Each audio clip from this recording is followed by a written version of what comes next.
следите поинакви вести на Слободен печат. Со завршен збор на обвинетите и одбраната на Љупчо Палевски, вчера во Основниот кривичен суд Скопје продолжи судењето за убиството на Вања и Панче. На минатото ручиште одбраната на Велибор Манев, Боре Видевски, Владко Кешишев и Александар Ѓорчевски побараа ослободителна пресуда. Основното јавно обвинителство претходно побара максимална казна доживотен затвор за Палевски, Кешишев, Видевски и Манев, додека за таткото на Вања побара судот да му ја одреди соодветната затворска казна. Во завршниот збор, бранителот на Александар Ѓорчевски, адвокатот Владимир Туфеџик, оцени дека обвинението против Ѓорчевски е во целост неосновано, неаргументирано, паушално и засновано на предпоставки кои не наоѓаат своја подкрепа во доказите на обвинителството. Бранителот на обвинетиот Велибор Манев, адвокатот Горан Бошевски побара ослободителна пресуда за неговиот клиент во однос на кривичното дело убиство, а осудителна за делото ограбнување. Според адвокатот, не постоел договор за убиства и оттаму нема умисла за извршување таков вид кривични дела. Ослободителна пресуда побари адвокатот Бојан Манев, бранител на обвинетиот Боре Видевски, посочувајќи дека обвинителството не ја докажало вината на неговиот клиент. Според него, правецот по кој што е водена истрагата за овие кривично правни настани е целосно погрешен, а сите признанија се изнудени. Бранителот на обвинетиот Владко Кешишев, адвокатот Игор Ефремов, исто така побара ослободителна пресуда за неговиот клиент со образложение дека тој не само што не учествувал, туку ниту знаел, ниту имал намера тоа да се случи. Претходно обвинителството побара максимална казна доживотен затвор за четворицата обвинети: Љупчо Палевски, Владко Кешишев, Боре Видевски и Велибор Манев, додека за таткото на Вања обвинетиот Александар Ѓорчевски побара судот да му ја одреди соодветната затворска казна. Според нив нема олеснителни околности, а нивните постапки дополнително ја травматизираат јавноста. Како што наведоа Александар Ѓорчевски, таткото на Вања не сакал да ја наштети, не учествувал во киднапирањето. Велибор Манев призна учество во двете убиства. Боре Видевски првично призна вина, но подоцна негираше. Владко Кешишев се обиде да се прикаже како послушник, но доказите покажуваат активна улога, а Љупчо Палевски се смета за организатор кој креирал алиби и уништувал докази. По завршните зборови на основното јавно обвинителство, правните застапници на оштетените семејства пред судот изјавија дека во целост го прифаќаат барањето на обвинителството, се приклучуваат кон кривичното гонење и бараат имотно правно побарување.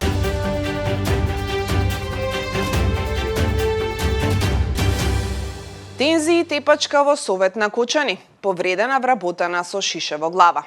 Вчера на Советот на општина Кочани се случи голем инцидент во кој е повредена Ана Кралева, вработена во општина Кочани. Градоначалникот на општина Кочани Венко Крстевски за Слободен печат вели дека инцидентот се развил зашто советниците најнапред меѓусебно се навредувале. Ова се случувало додека на дневен ред била точката да се воспостави меѓуопштинска соработка меѓу Кочани и Струмица за да обезбедат инспектори за заловување кучиња. Во еден момент шише со голема брзина заврши во главата на вработената во општината, пошто таа се струпали на подот и советниците и притрчаа на помош.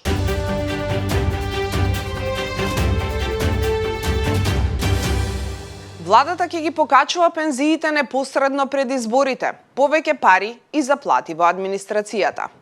Министерката за финансии Гордана Димитриевска-Кочовска вчера на пресконференција најави дека во септември, на само еден месец пред локалните избори закажани за октомври, ќе има ново зголемување на пензиите.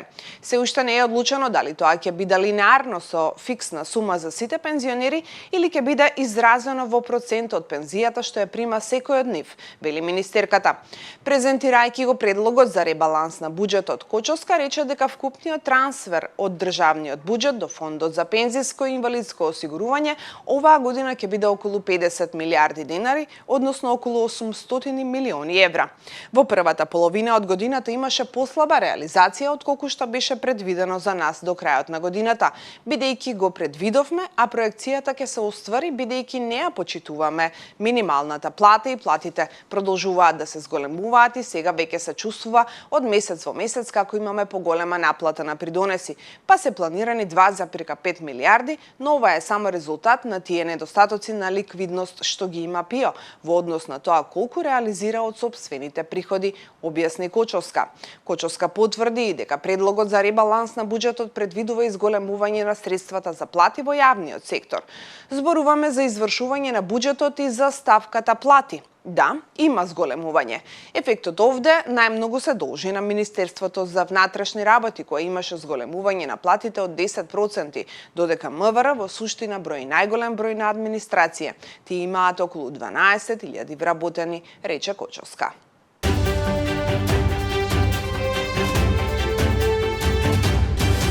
Нотарите се бунат, бараат да ги поскапат услугите, дел од цените им биле исти 27 години. Нотарите бараат зголемување на цените на дел од нивните услуги, кои, како што велат, не се променети повеќе од 25 години. Методија Ристовски од Комората на нотари дава пример за потврдување на приватен документ, солемнизација во вредност од 500.000 денари, зашто, според него, адвокатот добива 3.900 денари, а нотарот само 2.000 денари. Тој се жали и за јавните услуги, како заверка на сметки за вода, струја и така натаму. Според Комората за фактура од 3.000 денари, нотарот зема 300 денари, а адвокатот 1.300 плюс ДДВ. Како дел од проблемот, нотарите ги посочуваат законските измени со кои се укина коефициентот за нотари по глава на жител и бараат да се врати како што беше претходно, да има најмалку по еден од нив на 20.000 граѓани. Ристовски рече дека во изминатите 27 години наградите за нотарски услуги останале непроменети или намалени и покрај растот на животните трошоци. Наградата за заверка на потпис, извод, превод или препис повеќе од 2 децении се наплатува 100 денари, сума што не одразува реалната цена на трудот и услугата, тврди тој.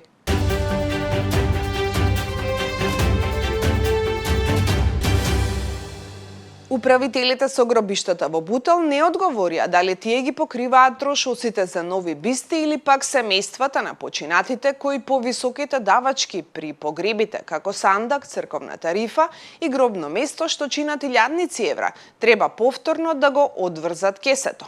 Во последните неколку месеци, поточно почнувајќи од април годинава, најголемите гробишта во Скопје гробиштата Бутел, кои се вечен дом на стотици илјади починати и место каде што има голема раздвиженост на луѓе, особено во периодот пред и по празникот Духовден, гробните места и гробовите се атрактивна мета на вандали и кратци, кои ги таргетираат бронзените надгробни бисти и со специјални алати во последните 3 месеци откорнале 7 надгробни бронзени бисти. Екипа на Слободен печат пред околу 1 месец беше на скопските гробишта во Бутел и ја увиде катастрофалната ситуација со оштетените гробови, но неизбежно беше да се забележи и дека патеките до парцелите долго време не беа уредно средени, обраснати со висока трева, што е нормална појава со почетокот на пролетното расцветување и раззеленување на тревните површини. Од акционерското друштво Гробишта Бутел за Слободен печат во однос на безбедноста на гробиштата одговорија дека целата површина на која се распространети гробиштата имаат поставена камери што ја зголемиле безбедноста, а воедно е ангажирана и служба за обезбедување. Низ градските гробишта на сите локации има поставено камери што покриваат поголем дел од просторот и досега таа инвестиција се покажа од огромна корист за безбедноста на градските гробишта. Службата за обезбедување исто така секогаш е активна на сите локации и свесно си ја извршува работата во обезбедување, ред и мир, велат од АД Бутел.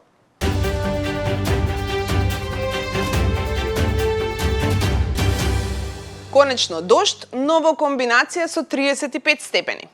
Времето денеска ќе биде сончево и топло со мала до умерена облачност. Попладне ќе има развојна нестабилна облачност со пораен дожд, грмежи и засилен ветер, локално во форма на невреме со услови за појава на град. Минималната температура во интервал од 11 до 21, а максималната ќе достигне од 27 до 35 степени. Во Скопје сончево и топло со мала до умерена облачност. Попладне во делови од котлината ќе има услови за развојна нестабилна облачност со пораен дожд, грмежи и засилен ветер. Температурата денеска во градов ќе достигне до 35 степени. Во деновите од викендот времето ќе биде стабилно и малку посвежо и ќе дува умерен, повремено засилен северен ветер. Од понеделник ќе продолжи период на стабилно, претежно сончево и топло време со пораст на температурите.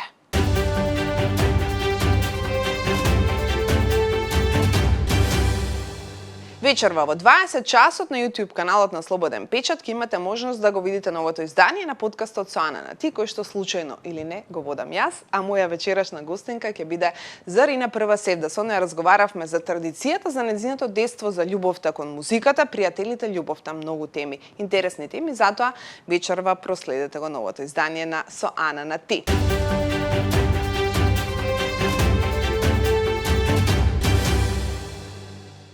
Зарина, мислам дека сме го зборували, веројатно многу пати е зборувано за тоа како и кога си почнала да пееш, нема да го отвориме тоа како прашање, затоа што јасно и веќе луѓето знаат. Сакам да те прашам за кога беше мала, за твоето детство. Што беше она што најмногу те исполнуваше како дете? Какво беше? Што сакаше да правиш? Беше затворено, отворено дете и екстроверт, интроверт? Какво дете беше? Па, ме вика живо сребро, Демир Хисар, затоа што нонстоп, нели, живо сребро е живоата во топломер, и ако падне, нели, се Да, не застанува. Не застанува. Тоа така ме вика во Демир Хисар. Што најмногу ме исполнуваше, мои најдобри другарки беа жени по 70-80 години тогаш. И ми беше многу убаво да си поминувам време со нив. И јас доаѓав дома, ја оставав чантата. Ако мајка ми имаше даено задача да ставам гравче да се вари, додека се врати од работа да биде готово, ќе го направев тоа. Ја го оставав ранецот и одев кај било која, кај Костадинка, кај Стојаница, кај ова, кај она. Браво. Например, Стојаница беше жена со оштетен слух. Имаше долга коса, вака плетенка една, се разбира носеше шамија, и кога ќе отидев јас, ја вадеше шамијата и ми дозволуваше да ја сплетам косата. Всушност ме чекаше да отидам, јас дете 5 годишно 6. Леле. Ќе извади шамијата и ќе ми каже, па како сме се разбирале невербално, дете 5 годишно и жена на 90. Неверојатно. И она имаше едни врејки така полни со волна, и предеше женава. И мене тоа ми беше фасцинантно. Ке преди, па ми беше интересно какви манџи ќе направи. Па си комунициравме и ние се разбиравме. Јас поминував со неја, например, во денот по 5 сати. Едно време ќе ме спобараат од дома и веќе почнаа да научуваат после некое време, да не ме бараат кај девојчињава ваму таму кај што се собиравме, него да ме бараат кај бабиве. Имаше 4-5 баби, не знам, едната баеше, другата е со оштетен слух, третата тутун нижеше и пееше. Ќе седам со неја, ќе распрашувам, например,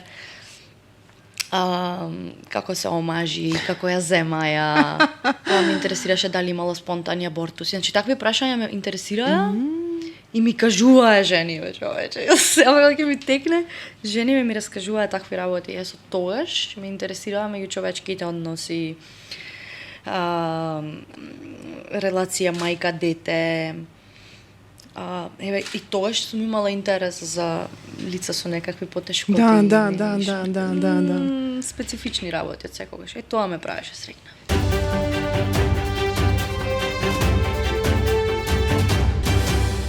И ова беше се за поинакви вести. Следното издание го гледате од понеделник. Бидете добри.